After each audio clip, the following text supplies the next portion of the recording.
So today's the day, guys. Today we got the ECU for the E60. It all looks good. So I guess we're just going to go ahead and put it in. So in case you weren't watching the last video, the ECU, the original ECU in the car had water damage in it. It was ruined. Where is it at? I got it somewhere around here. It's right here. That's scrap. So we got another ECU. We happened to get lucky and get it off eBay from the same, pretty much the same car, the same everything. And so it's the DME is MSV80. That's the same number on both of them, both index 2, and then the part number, which is 5WK90188. They're both exactly that. The only thing different I see is, I'm not sure what that number there is, but it's slightly different. But everybody says that doesn't make any difference. We have the cast box with it. We have the key, the ignition, and we have the push button start, like everything, right? So this is what I think is going to happen. These guys said, oh, this is plug and play. I think it's going to work. Hopefully it works. I think it's going to be mostly okay with it. I think there's going to be some lights on for other stuff that we're going to have to code. Hey, man, for $200 for all this versus what we're looking at for buying the new scanner and the coder, I'll take that. We could always deal with other stuff, no problem at all. If this works, we're going to order new wheels, the headlight lenses, everything for the car. So let me start pulling stuff out. Let's hope it works. Okay, so it's all hooked up. Everything's in. Well, I'll just show you. How about that? We'll just show you. If you can see or not. But the CS box is hanging down right here. So what we did, we just pulled the under tray out. It's laying down there. And the CS box up on the left, there's one 10mm bolt holding it in. Come out and plug that in. For right now, to see if it's going to work, we'll leave the key and the push button start laying right there. Once we verify it works, then we'll go ahead and take it out of the ignition, take it out of the dash, swatch it all out, switch it all out, swatch it all out, whatever. Reassemble it. Should be pretty easy. Now, this thing's jacked up pretty high in the front. I might let the front down off the jack stands to make sure the oil pickups in the oil. We'll pull that crap out of there. So pretty much let it down, hook the battery back up, and should be ready to roll. Well, here we go. Got her down, the battery's hooked up. Kind of nervous. I have to be honest, I'm kind of nervous. I hate starting stuff for the first time. You never know, especially on this piece of crap, you never know what's going to be the deal. Guarantee we're going to be up for some surprises. Hopefully don't catch on fire. We're about to find out. We're going to let it run just for a second. There's no coolant in it. If it runs, then we'll put coolant in it and do all that.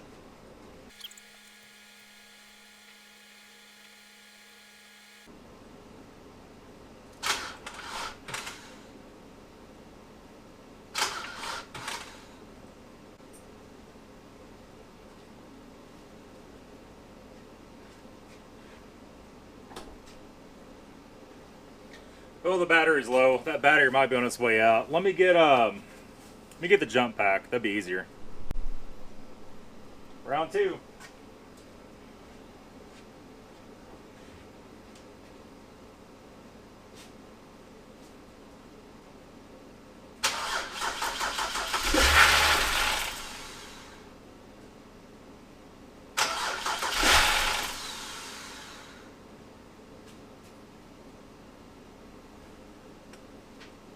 Starts, but it keeps starting to die. Make sure I got that mass airflow is plugged in.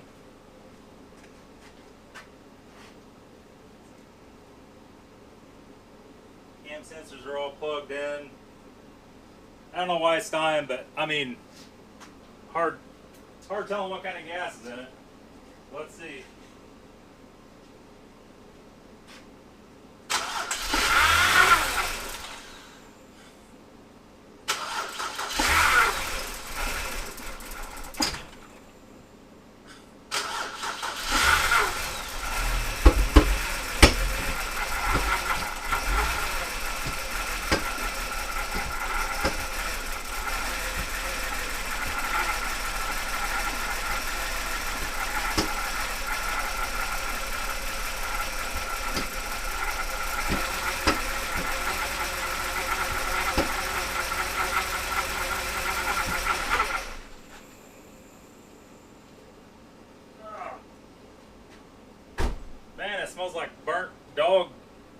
Burnt dog feces, boys. Burnt dog feces.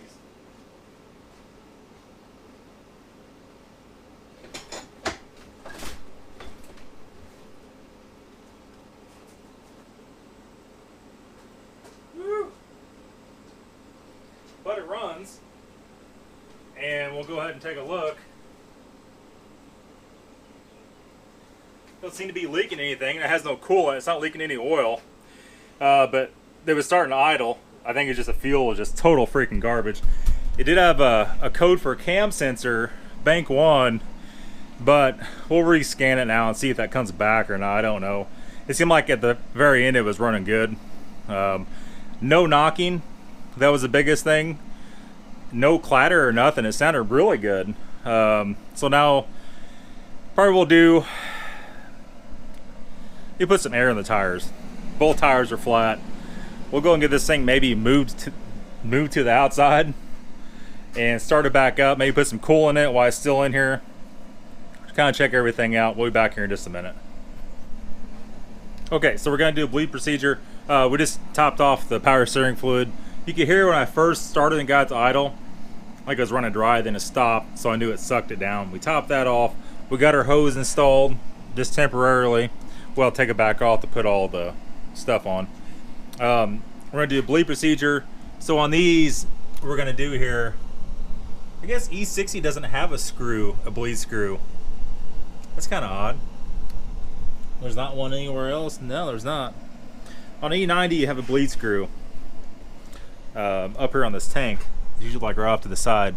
This one don't have it. That's fine. We're gonna go ahead and fill it. We'll make sure we don't have any leaks as we're filling it. We'll let it settle out full. We'll go inside. What's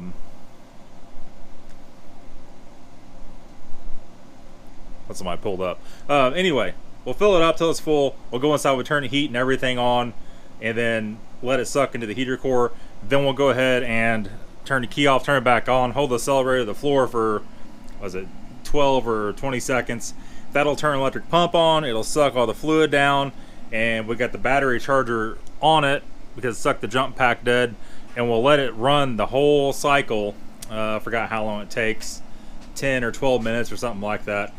It'll bleed all the air out of it. So if we don't have any leaks by then, what we're gonna do, in the meantime, while that's doing that, we're gonna air the tires up and we'll get it outside to get where we can start up and run it, so we can check the oil level, we can check everything out, we can see what's working and what's not working, on and on and on. It should be pretty easy. Shouldn't be bad. Well, our problems are unfolding quickly. We have this upper radiator hose. The side of it is busted out, dripping on the belt. It's got a crack down it. Trying to think what I could put on that just for today so we could back it out and let it idle. I don't know if there's anything I can put on it. Also, the cap, radiator cap, is missing the little round piece of plastic around it, and we know for a fact if you run a car like that, it's going to overheat. So there's 2 coolant leaks already. It's doing the bleed procedure. I'm probably going to have to turn it off because it's dripping. Yeah, okay. Let's do that. Let's turn it off right now so we can at least get it outside. Okay, so let's order the upper hose. The upper hose is actually 3 pieces. It's the small hose, that hose there, and another small one that goes at the bottom and goes back. Now this hose is actually cracked at this plastic piece and that plastic piece both. It's dripping slightly from both places. That was on Prime. That I can only buy that through BMW off Amazon. Everything else is made in China, and we don't want to do that. It was $70 for the upper hose. It's the best deal I could find on it. It's a lot of money. You got to figure a regular hose is like usually what, 30 for a name brand. That's actually kind of 3 hoses in one. So that's all the driver's side hoses on the top there. So it wasn't too bad. Had Amazon gift cards, so I used those. Cost me like $30 in the end. Got the cap. That was on Prime. The cap was not on Prime from BMW for $20. So that's what we need right now. We're gonna keep going here. We're charging the little compressor. We have our big compressor, but it's a pain in the butt. As soon as that's uncharged, we'll snap the battery in that, air that tire up, and while the battery is still charging, it should be all done about right here. We'll back it out. That is like lost in the mail. The mirror Might have to reorder that. But just trying to get everything in transit on its way here. If the transmission is good, that's what we have to figure out next. This is leaking a little bit, but we need to at least drive it around the yard. You know, at least drive around the field a little bit and make sure the transmission is shifting and functioning. These tires are too bad to drive it on the highway, unfortunately. But I want to order those other wheels and tires for this thing. But I don't want to do that until we know the transmission at least functions. It is, at this point, to be honest with you, it doesn't really matter if the transmissions are good or not. We're probably going to do the wheels either way. And we might actually put these wheels on a 530, because those 19s and the 530 are kind of junk. And just put new tires on these wheels for that. So, kill two birds with one stone. Okay, let's go ahead and get this thing out of here. Okay, I think we're ready to back it out. Everything works on the inside. The radio has no treble, it's just like all muffled, so I don't know what's going on there. Make sure it starts. If it starts and idles, I'll get out, take the battery charger off of it, we'll back it out, let it idle, we'll bring you guys out then.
Alright, tire steering pump's getting quieter. I had to put more fluid in it.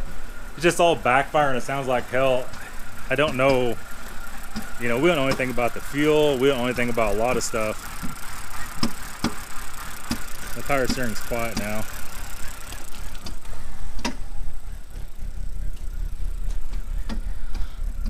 I could have a vacuum leak.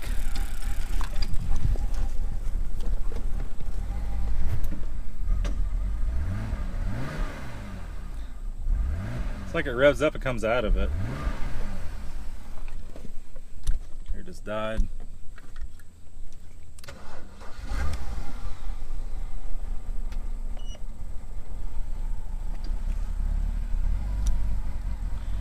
Running weird, man.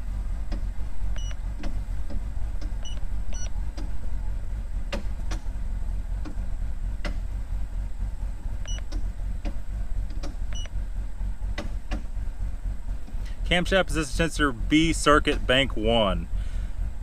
So we need to check that sensor. Oxygen sensor heater control circuit bank 1. Differential pressure intake manifold high. Differential pressure sensor intake manifold high. Ambient air temperature circuit high, that's unplugged, that's why. Cylinder 1 misfire detected.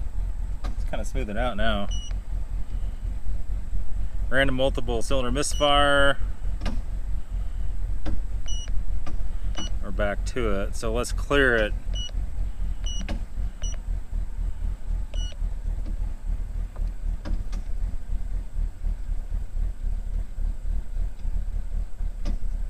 Erase failure, that's nice.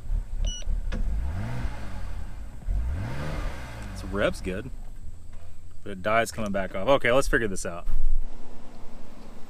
Alright, so the cam sensor wasn't plugged. It was plugged in, but it wasn't clicked in. That's what that was. It's still doing that backfire, so I'm not really sure.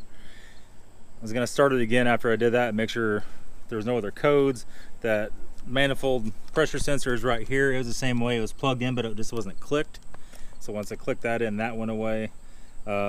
either the starter's junk or the battery's junk. I mean, it's 50-50 shot at this point, or both. We got the charger on 200 amps charging it, but it acts like it don't want to start still.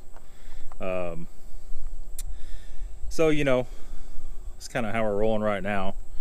Might have to take the intake manifold back off to replace the starter. At this point, do I put the other used one on there, or just go ahead and put a new one on it? You know, I really don't know. So we're just trying to sort this out, get that backfiring stopped.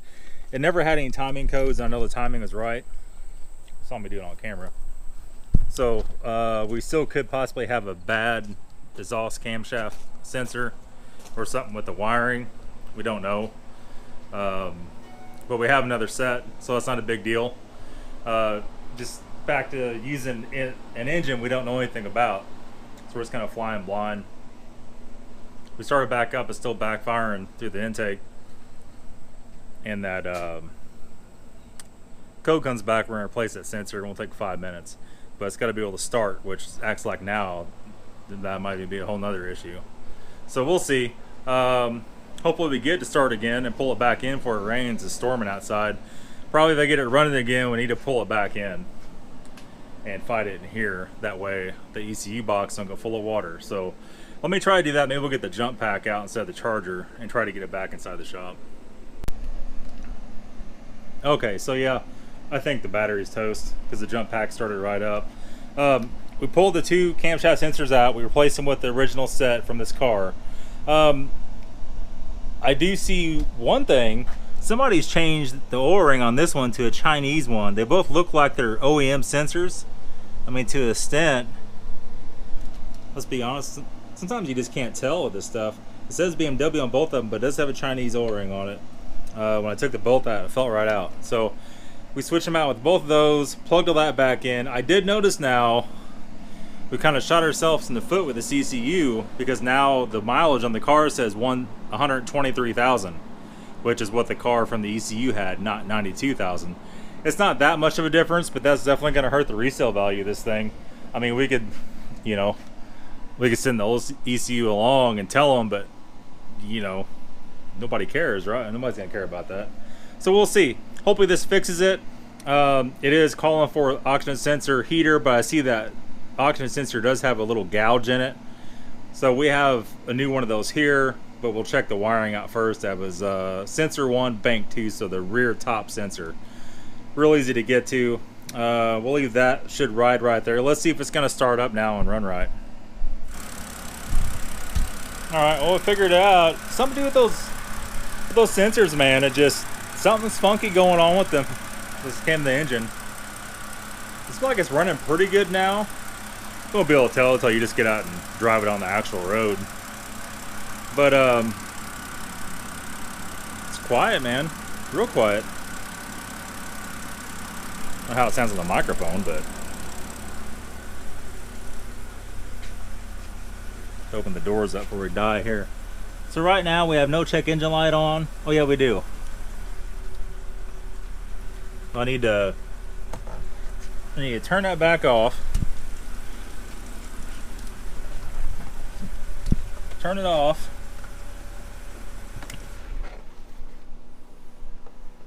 I need to press it again. Turn it back onto that point, and we'll erase the codes. Erase done. Start it back up.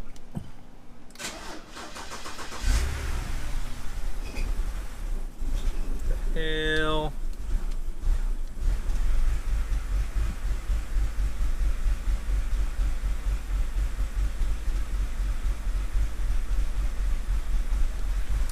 Weird. Something's still going on. Nothing's stored. What's pending though? Pending is just heater control circuit bank 1, sensor 2, so P036, and then the ambient air temperature sensor, which isn't hooked up.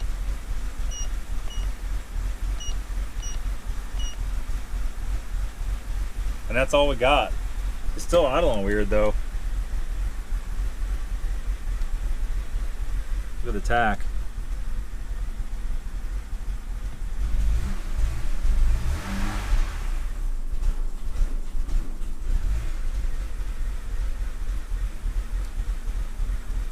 don't know, unless we got a bad Vano solenoid.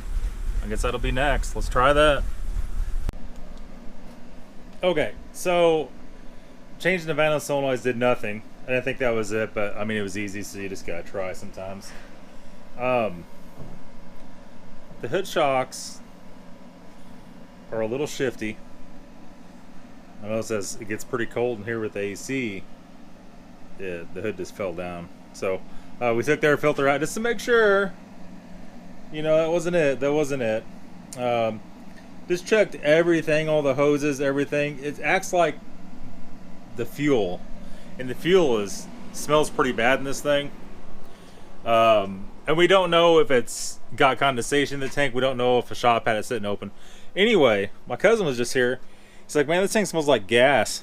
And we got to do some looking. And it's freaking nasty back here.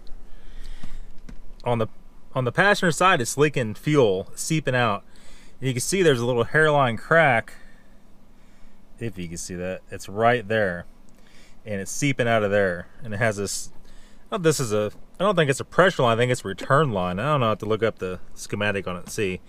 But I think for right now, I have some stuff that gas does not eat. We're just gonna put a little on there just for right now. And we'll have to replace this cap. If it's like any other BMW, the pump is not on this side. And so I don't know. But it might be on this one. You just never know. I have to look up schematics of it. I'll probably do that here in a little bit. I'm gonna put some of that stuff on there for right now, just so while we're working on it, it's not stinking the whole shop up. I need to wipe the rest of the gas that's in there too, I guess. So we'll go ahead and do that right now. Well, we put the stuff on it, sealed it back up. I mean, I don't know. We'll have to see. It's not a permanent fix. We're gonna have to order that piece. I don't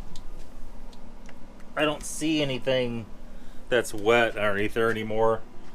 I mean, we just started up, did the same thing. I assumed it would. It sure acts like bad fuel. You just don't know. Like I said, the only code we're getting is for that oxygen sensor heater circuit, and that's it. That's not going to cause that problem. So there's no way to drain that tank. You just have to pump it out or take it out and siphon it out. Possibly tomorrow, maybe we'll get in there, open up that tank, one of the sides of the tank. I'll look up, see which side the pump's on exactly, open it up, see what's happening, get the bottom of that. But for today, it's gonna be all for the video. I'm tired. I gotta get this video uploaded. You guys are waiting to see what happened, so we're gonna show you what happened. We'll be back. We'll figure it out. No problem. We'll see you guys later. Have a good day.